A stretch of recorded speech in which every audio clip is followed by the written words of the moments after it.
اور مجھے مارے جا رہے تھے کافر شیعہ، بولو شیعہ کافر ہے، بولو شیعہ کافر ہے۔ بسم اللہ والصلاۃ والسلام علی رسول اللہ وآلہ وعلی۔ السلام علیکم ورحمۃ اللہ وبرکاتہ۔ امید کرتا ہوں کہ آپ سب لوگ خیریت سے ہوں گے، پروردگار آپ سب کو اپنے حفظ و امان میں رکھے، خیریت سے رکھے، سلامت رکھے۔ جیسا کہ آپ جانتے ہیں کہ میں بین المذاہب ہم آہنگی انٹرفیتھ ہارمنی پہ کام کرتا ہوں، یعنی مختلف مذاہب، مسالک اور فرقوں کے درمیان میں جو پائی جانے والی دوریاں ہیں، اختلافات ہیں، ان کو سمجھنے کی کوشش کرتا ہوں، اور پھر میں مخالف سوالات لے کر انہی مذہب اور مسلک والوں کے پاس جاتا ہوں تاکہ وہ کیا سمجھتے ہیں وہ اپنے مذہب اور عقیدے کو بیان کریں۔ اس کا فائدہ یہ ہے تاکہ ہم معاشرے میں موجود جو غلط فہمیاں ہیں، جو دوریاں ہیں، ان کو کم کر سکیں۔ تو اس لیے میں مختلف مذاہب کے لوگوں کے پاس جاتا ہوں، مختلف مسلک والوں کے پاس جاتا ہوں۔ میں نے یہاں پاکستان میں، اور یہ کام کرنے کی وجہ میں کافی عرصے سے میں بتا چکا ہوں، مختلف انٹرویوز کے اندر بتایا ہے میں نے کہ مذہب وہ انسانی زندگی کے ساتھ اس کا کیا تعلق ہے، اور میرے ذہن میں جو سوالات پیدا ہوئے تھے تو مجھے وہ کس طرح سے حل ہوئے، تو اب میں اس کو اپنی سوسائٹی کے اوپر بھی اپلائی کرتا ہوں کہ ہمارے نوجوان کی بھی جو سوالات موجود ہیں وہ اس طرح حل ہوں گے۔ اور یہ تو اس سے کوئی انکار نہیں کر سکتا کہ جہاں دوسرے مذاہب کا معاملہ ہے وہاں پر خود مسلمانوں کے درمیان میں صدیوں سے یہ اختلافات پائے جاتے ہیں، پہلے پرامن طریقے سے حل کر لیے جاتے تھے، لیکن اب ہم سب دیکھ رہے ہیں کہ ہمارے وطن کی فضا کے اندر، دنیا بھر میں جو یہ فرقوں کے اختلاف ہیں مسلمانوں میں، یہ اتنی حد تک بڑھ چکے ہیں کہ اب ہم ایک دوسرے کے ساتھ بیٹھنے کو تیار نہیں ہیں، بات کرنے کو تیار نہیں ہیں۔ تو میرا مقصد صرف بات کرانا ہے۔ میں چاہتا ہوں کہ ہم ایک دوسرے کے ساتھ بیٹھ تو جائیں۔ میں آپ کو گارنٹی دیتا ہوں، یقین جانیے کہ جو شخص آپ کا سخت سے سخت مخالف کیوں نہ ہو، جس سے آپ کہتے ہو نا کہ یار مجھے یہ بندہ ذرا بھی پسند نہیں ہے، مجھے اس سے بہت نفرت ہے، آپ کے اور اس کے درمیان میں یہ جو نفرت کی بات ہے نا، دنیا بھر کے جو سوشیالوجی پہ کام کرنے والے لوگ ہیں انہوں نے اس کی وجہ بیان کی۔ وہ یہ کہتے ہیں کہ اس کی وجہ یہ ہے کہ آپ کا اور ان کے درمیان میں جو کمیونیکیشن ہے اس میں گیپ آ جاتا ہے۔ تو جب آپ کمیونیکیشن گیپ کا شکار ہو جاتے ہیں، رابطہ ختم ہو جاتا ہے، یار میں نے تو اس سے بات ہی نہیں کرنی، یار چھوڑو میں تو اس سے رابطہ ہی نہیں کرنا چاہتا، تو پھر یہ چیزیں ہم سمجھتے ہیں کہ بہت بڑا پہاڑ بن گئی ہے۔ تو اسی کمیونیکیشن گیپ کو ختم کرنے کے لیے میں پوڈ کاسٹ کا سلسلہ میں نے شروع کیا، اور میں نے ان کے پاس جانے کا سلسلہ شروع کیا تاکہ ہم جان سکیں۔ تو میں یہ کہہ رہا تھا کہ اگر آپ کسی سے نفرت کرتے ہیں، آپ اس سے مل کے دیکھ لیں، چائے پہ بیٹھ لیں ان کے ساتھ، آپ بیٹھیں گے آپ کو پتہ چلے گا یار یہ بھی میری طرح بندہ ہے، یہ بھی میری طرح خیالات رکھتا ہے، یہ بھی میری طرح انسان ہے۔ جو ہمارے اختلاف ہیں وہ فروعی درجے کے، ہو سکتا ہے کہ یہ کان کو یہاں جا کے پکڑ رہا اور میں یہاں سے سیدھا پکڑ رہا ہوں، تو اس طرح کی باتیں ہوتی ہیں۔ تو میرا کام بالکل یہی ہے، اس میں کسی فرقے کی میں کوئی سائڈ لینا نہیں چاہتا، اور نہ میرا مقصد یہ ہے۔ ہاں میرے کچھ اپنے خیالات ضرور ہیں، میں اسٹڈی کرتا ہوں، میں انسان ہوں، میں عقل سے کام لیتا ہوں، تو میرے اپنے خیالات ہیں، لیکن اس بنا پر اگر میں کسی سے نفرت کروں یا مجھ سے نفرت کی جائے تو یہ بات درست نہیں ہے۔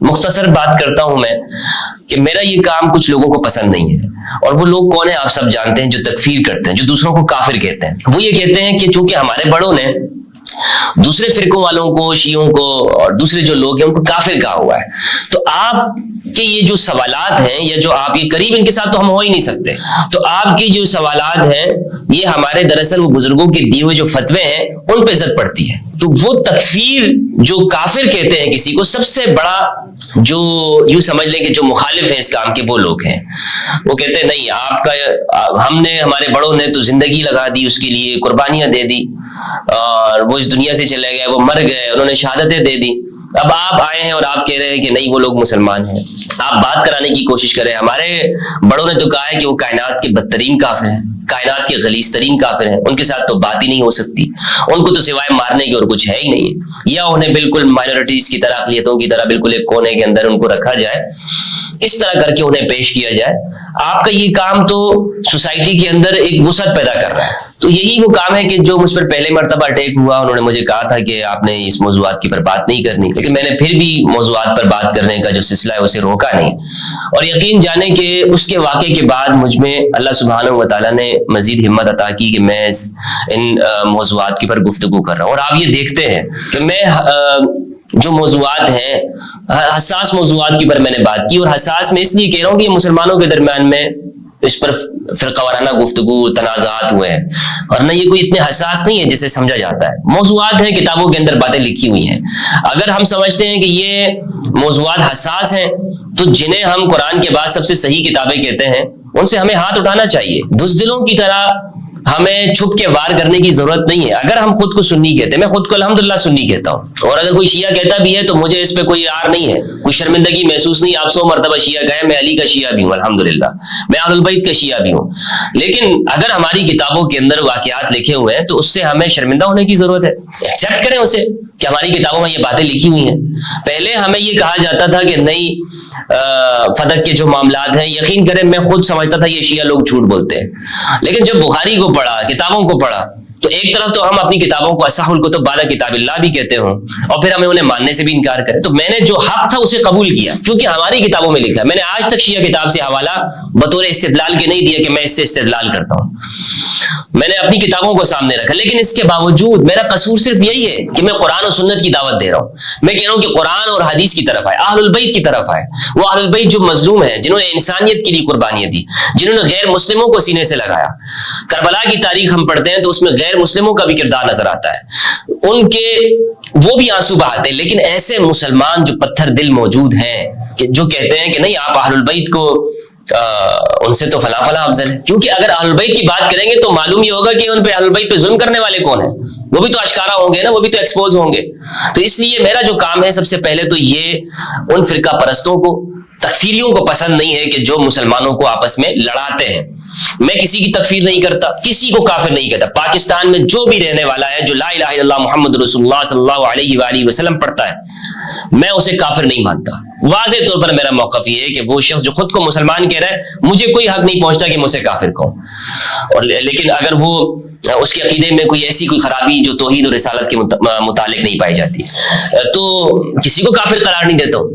تو پھر مسئلہ کیا ہے؟ مسئلہ یہی ہے کہ یہی سب سے بڑی بات ہے کہ آپ کیوں کافر نہیں کہتے. آپ بھی ہماری طرح کہیں کہ فلاں کافر ہے، جو نہیں مانتا وہ بھی کافر ہے، ہمارے اکابر نے جو بات لکھی ہوئی ہے اس کے اوپر چلیں. تو واقعہ یہ ہوا کہ کل بروز جمعۃ المبارک مجھے ایک کانفرنس کے اندر مجھے شرکت کرنی تھی. تو وہاں سے جب میں واپس جا رہا تھا تو قائد آباد کا ایک مقام ہے، وہاں پہ میری عادت ہے کہ میں دوستوں کے ساتھ جو میرے ساتھ بیٹھے ہوں تو میں کوشش یہ کرتا ہوں کہ ہم راستے میں کچھ کھا لیں پی لیں. اور کیونکہ گرمی بھی کراچی میں زیادہ ہے تو ہم نے چاہا کہ وہاں پہ ایک آئس کریم شاپ ہے قائد آباد میں، تو وہاں پہ ہم کھڑے ہو کر یا وہاں بیٹھ کے ہم آئس کریم کھائیں گے اور پھر وہاں سے آگے روانہ ہو جائیں گے. تو اور اس کے پورے واقعے کے شواہد موجود ہیں. وہاں پہ لوگ جو موجود تھے وہ بھی گواہ ہیں. CCTV فوٹیج ہم نے وہاں پہ چیک کی جو ہمیں میسر ہوئی، وہ میں آپ کو اسکرین کے اوپر دکھا رہا ہوں. یہ واقعہ میں آپ کو بتاتا ہوں کہ یہ واقعہ کیا ہوا. اللہ رب العزت نے مجھے ایک مرتبہ دوبارہ زندگی دی ہے. یہ زندگی میں نے اپنی موت کو اپنے آنکھوں کے سامنے دیکھا، لیکن شاید یہ میرے امتحان ہے. شاید میں یہ دیکھتا ہوں کہ جب ہم ابو ذر غفاری کی زندگی پڑھتے ہیں کہ ان پر کیا مظالم ہوئے، کس طرح وہ تنہائی کے اندر انہوں نے شہادت ان کو ملی، اور تنہائی کے اندر ان کو جنازہ پڑھنے والے بھی چند مومن تھے. میثم تمار ہیں، کس جرم کے اندر اہل بیت کے ماننے والوں کی زبانیں کاٹی گئی. عمار بن یاسر ہیں، جلیل القدر صحابہ ہیں، ان کو شہید کیا گیا. اہل البیت علیہ السلام میں پوری ایک تاریخ ہے. تو وہ مظالم تو ہم جب پڑھتے ہیں تو کتابوں کے اندر ہمارا دل پسیج جاتا ہے اور ہمارے آنسو بہتے ہیں، ہم رونے لگ جاتے ہیں.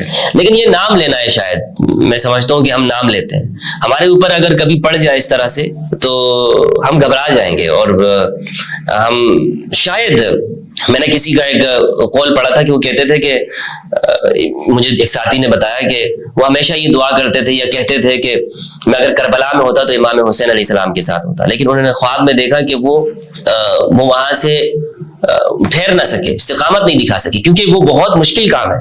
تو یہ ہمارا امتحان ہے. شاید اس طرح کی چیزوں سے ہمیں تیار کیا جاتا ہے.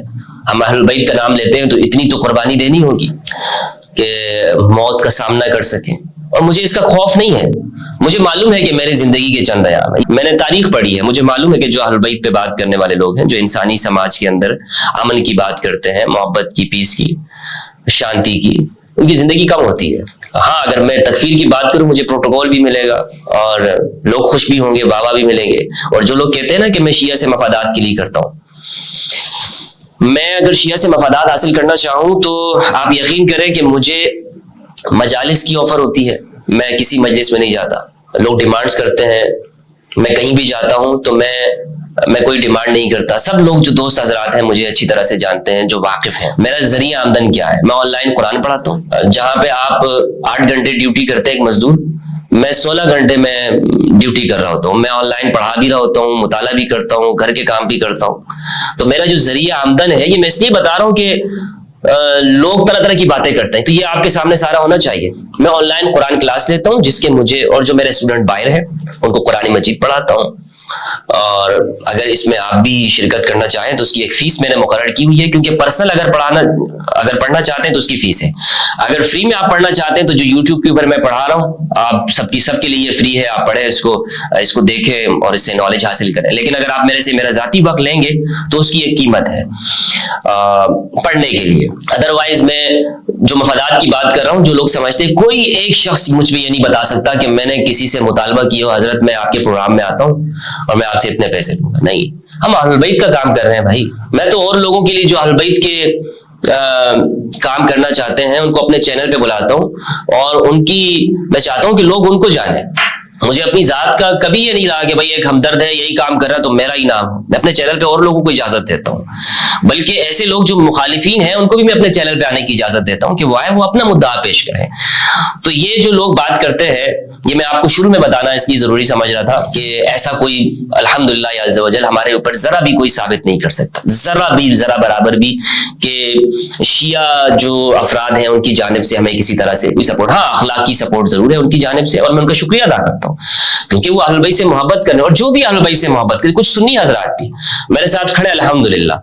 میں جانتا ہوں حقیقت ہمارے اہل سنت وہ ناسبی نہیں ہے، وہ اہل بیت سے محبت کرنے والے ہیں. ہمارے سنیوں میں جتنی اہل بیت کی محبت ہے اس کا اندازہ کوئی نہیں کر سکتا. لیکن ضرورت اس امر کی ہے کہ ہم انہیں ملائیت کے چنگل سے تو باہر نکالیں کہ ملا نے اس کو اپنے فرقے میں لگایا. ورنہ آپ دیکھیں کہ بڑگرام جیسا ہمارا جو علاقہ ہے جو انتہا پسندوں کا گڑھ کہا جاتا ہے، وہاں پہ الحمدللہ عز و جل اہل البیت کے ماننے والوں اور اہل البیت کا تعارف پہنچ رہا ہے، اور وہاں پہ لوگ اہل البیت کے لیے قربانیاں دے رہے ہیں. وہاں بڑگرام جیسے علاقے کے اندر میرا آبائی گاؤں ہے، اور وہاں کی صورتحال کو آپ سب بہتر جانتے ہیں. سوشل میڈیا پہ کا زمانہ ہے، آپ گوگل کریں کہ وہاں کیا چیز چلتی ہے. مار دیا جاتا ہے، وہاں جلا دیا جاتا ہے، ختم کر دیا جاتا ہے، اور جلوں میں ڈال دیا جاتا ہے. تو کتنا شفاف کام ہے. یہ سب میں آپ کو اس لیے بتاتا ہوں کہ جو میرے قرب و جوار میں جو میرے دوست احباب ہیں وہ یہ جانتے ہیں کہ ہمارا کام کتنا شفاف ہے، اور الحمدللہ عز و جل اسی وجہ سے لوگ سنتے ہیں. یعنی ان تکفیریوں کو آپ دیکھیں، یہ لاکھوں کا سرمایہ لگاتے ہیں، کون سنتا ہے ان کو؟ اگر ہماری ویڈیو لگا کر ان کے ویوز آ رہے ہوتے ہیں، اس کا مطلب یہ ہے کہ لوگ ان کی حقیقت کو جانتے ہیں. یہ اگر میری ویڈیوز نہ لگائیں تو ان کی ویوز ہی آنا بند ہو جائے. ان کی ویوز اس لیے آتے ہیں کہ یہ ہمارا ایک طرف تصویر لگاتے ہیں، ویڈیو، پھر اوپر الٹی سیدھی باتیں کر کے گالیاں دے کے، تو لوگ اس کو کچھ جو دیکھ رہے ہوتے ہیں وہ ہمارے ہی فالوورز ہیں، یا فالوور تو میں نہیں کہتا ہوں، جو چاہنے والے محبت کرنے والے ہیں یا ان کو شاگرد کے لیں، وہی دیکھ رہے ہوتے ہیں. ان کو کوئی بھی سننے کے لیے تیار نہیں ہے. تو واقعی میں بتا رہا تھا آپ کو، واقعی یہ تھا کہ جیسے ہی میں نے اپنی گاڑی کو روکا ہے تو میں نے دائیں طرف دیکھا، گاڑی کو میں نے جب چابی اس کو آف کی، اور یہ گاڑی بھی میرے پاس میں نے چند دوست احباب سے، اپنے اسٹوڈنٹ سے کچھ ادھار پیسے لیے اس کے اوپر، اور کچھ اپنے پیسے ملا کے گاڑی لی. ورنہ ابھی تک میں بائک کے اوپر سفر کرتا تھا، اور جو میرے ساتھ پہلا واقعہ ہوا تھا وہ بائک کے اوپر ہوا تھا. تو جیسے ہی میں نے گاڑی کو بند کیا تو میں سمجھا شاید ہی آئس کریم والا ہے وہ خود ہی میرے پاس آ گیا. ہوتا ہے نا، جیسے آپ کسی جگہ پہ کھڑے ہوتے ہیں تو ہمارے کراچی کے اندر خود ہی وہ جوس والے آ جاتے ہیں، اور وہ آپ کی، تو وہ جیسے ہی آیا اس نے گیٹ کھولا اور مجھے ہاتھ سے پکڑ کر نیچے زمین کے اوپر اس نے زمین کے اوپر پھینک دیا، اور مجھے گلے سے پکڑا، اور وہ اس کے ہاتھ میں کچھ ایسا آلہ تھا کہ جس سے وہ میرا گلا کاٹنا چاہ رہا تھا. تو لیکن اور میرے ساتھ دوست بیٹھے تھے، سنی دوست ہیں میرے، منہاج القرآن سے ان کا تعلق ہے، اور میں اپنے انہی سنی دوستوں کے ساتھ زیادہ وقت گزارتا ہوں. تو انہوں نے یہ دیکھا، محسوس کیا کہ ایسا کچھ واقعہ ہو رہا ہے، تو انہوں نے اپنے موبائل سے جلدی سے ایک ویڈیو بنانا چاہیے، لیکن پتہ نہیں وہ مجھے کہہ رہے ہیں کہ ویڈیو بنی نہیں، کچھ تصویریں ضرور ان کو مل گئی، حاصل ہو گئی. تو اس میں یہ دیکھا جا سکتا ہے کہ وہ میرا سر نیچے ہے، اور وہ مجھے گلے کے اوپر، میں جھکا ہوا اس طرح، اور گلے کے اوپر کچھ پھیرنے کی کوشش کر رہا ہے. لیکن اللہ نے بچایا مجھے، اور وہ اس میں کامیاب نہیں ہوا، جس سے میرے بازو کے اوپر، میں جب گرتے میرے بازو کے اوپر وہ بلیڈ لگا. وہ اتنی شدید لگا ہے، مجھے تو اس وقت احساس نہیں ہوا، لیکن اگر وہ گلے پہ لگ جاتا تو بڑا نقصان ہوتا، شاید میری موت ہو جاتی، بڑا نقصان ہو جاتا. تو وہ بازو کے اوپر لگا، جس کے اوپر ایک کٹ آیا، اور پھر اس کے بعد انہوں نے اپنے ہاتھوں اور پیروں کے اوپر، لاتوں گھونسوں کے اوپر رکھ لیا. میں یعنی کھڑا ہی نہیں ہو پایا، یعنی مجھے بالکل سمجھ نہیں آ رہا کہ یہ ہو کیا رہا ہے، ورنہ میں ان کا مقابلہ کرتا. 2 افراد تھے, دوسرے ان کو کور کر رہے تھے. میں جب تھوڑا سا اٹھا ہوں تو میں سامنے جو دکان تھا وہاں کی طرف بھاگا, وہ پھر بھی میری جانب وہاں پر آئے. اور یہ واقعہ سب وہاں پہ لوگ موجود ہیں, یعنی شاہدین اس کے موجود ہیں, گواہ موجود ہیں, وہاں پہ وہ آئس کریم والے حضرات ہیں, وہ پٹھان احباب, وہ سب اس بات سے واقف ہیں. ارد گرد سب لوگوں نے دیکھا, وہاں جمع ہو گئے تھے لوگ, لوگوں نے ان کو پکڑا بھی, لیکن وہ پتہ نہیں کچھ کہہ کر, اور ساتھ میں یہ بھی کہہ رہے تھے, شاید لوگ ڈر گئے کہ جب وہ یہ کہہ رہے تھے کہ کافر شیعہ کافر, اور مجھے مارے جا رہے تھے, کافر شیعہ, بولو شیعہ کافر ہے, بولو شیعہ کافر ہے. مجھے یہ سنائی دے رہا تھا, لیکن چونکہ اچانک اس طرح کا مجھے زمین پہ مارا گیا جس سے میرے گھٹنوں کے اوپر بھی چوٹ آئی ہے, تو مجھے ہوش نہیں رہا. اور دوسرے ساتھی وہ اتنے میں اٹھے اور انہوں نے بھی پکڑا اس کو اور چھڑانے کی کوشش کی, وہ چلے گئے. اب یہ جو جائے وقوع ہے, میں بالکل یعنی اس کی تحقیقات انشاءاللہ عز و جل میں اپنے ساتھیوں سے قانونی مشورہ کر کے, جو دوست احباب ہیں, اس کی رپورٹ بھی ہم کرنے جا رہے ہیں انشاءاللہ عز و جل, تاکہ یہ کیفر کردار تک پہنچے. معلوم سب کو ہے کہ یہ کون سے تکفیری عناصر ہیں. وہاں کی کچھ CCTV فوٹیج ہم نے حاصل کر لی ہیں, اور ان کا شکریہ کہ انہوں نے ہمیں دے دی. باقی جہاں پر یہ واقعہ ہوا وہاں کے یعنی شاہدین موجود ہیں. چاہے وقوع میں ویڈیو کے اندر تو اس لیے ایگزیکٹ لوکیشن نہیں بتانا چاہتا کہ یہ چونکہ بہت پبلک چیز ہے نا, آپ جانتے ہیں کہ بہت زیادہ پبلک, لیکن انشاءاللہ عز و جل جو قانونی چیزیں ہیں وہاں پہ ضرور ان چیزوں کو میں شو کروں گا. تو یہ مجھے امید ہے کہ کیفر کردار تک پہنچیں گے. پاکستان کے اندر امن کے لیے, محبت کے لیے, بھائی چارے کے لیے یہ بات ضروری ہے کہ ہم دوسروں سے اختلاف رکھتے ہوئے ان سے اختلاف رکھیں, لیکن یہ جو حملے ہیں, یہ شرپسندانہ کارروائیاں, جو دہشت گردانہ حملے ہیں, یہ اس بات کا ثبوت ہے کہ ہم دلائل کی دنیا میں ہار چکے ہیں. یہ اس بات کا ثبوت ہے کہ ہمارے پاس سوائے جذباتی باتوں کے اور اپنے نوجوانوں کے ان کو ورغلانے کے اور کچھ نہیں رہا ہے. اور پہلے تو یہ کر دیا جاتا تھا نا کہ بہت آسانی کے ساتھ ختم کر دیا جاتا تھا. اب انہیں معلوم ہے کہ یہ ڈرانے دھمکانے کے اوپر آئیں, یہ جانتے ہیں کہ ہمدرد چلا گیا تو پاکستان سے اگر آواز بند ہو گئی تو دنیا کے اور کونوں سے آواز آ سکتی ہے. تو اس لیے اب ان کا پورا کام یہ مجھے کس طرح کے میسج بھیجتے ہیں سوشل میڈیا کے اوپر, مجھے آئے روز دھمکیاں ملتی ہیں. صرف یہ ایک بات نہیں ہے, لوگ اپنی حقیقی آئیڈیوں سے مجھے دھمکیاں دیتے ہیں. یہ میں آپ کو کچھ اسکرین شاٹ دکھا رہا ہوں, اس طرح کے مجھے میسج کیے جاتے ہیں, اور انہیں کوئی خوف نہیں ہے کیونکہ وہ جانتے ہیں کہ یہ معمول کی بات ہے, معمولی بات ہے. لیکن اہل بیت کی اصلاح کے اندر قربانیاں ہیں, یہ سب دوست جانتے ہیں کہ یہ قربانیوں کے لیے انسان اپنے آپ کو پیش کرتا ہے. یعنی اگر آپ اہل بیت کی بات کرتے ہیں نا, تو آپ نے اپنے آپ کو تیروں کے لیے پیش کر دیا. آپ کو اس پہ اب گھبراہٹ نہیں ہونی چاہیے, خوف نہیں کھانا چاہیے. اللہ سبحانہ و تعالیٰ سے دعا ہے کہ پروردگار ہم سب کو قرآن مجید میں تدبر کرنے, اہل بیت کی معرفت عطا فرمائے. والسلام علیکم ورحمۃ اللہ وبرکاتہ.